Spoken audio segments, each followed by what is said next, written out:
கருவறைதான் மனதால் நானும் அன்னையே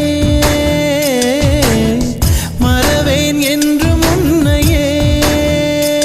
நான் பாலை வனத்தில் விதை போல் நீ பருவம் தந்த மழை போல் என் காதல் செடியில் பூவும் பூத்ததே உன் விழி திறந்திருந்தால் விடியலி தேவையில்லை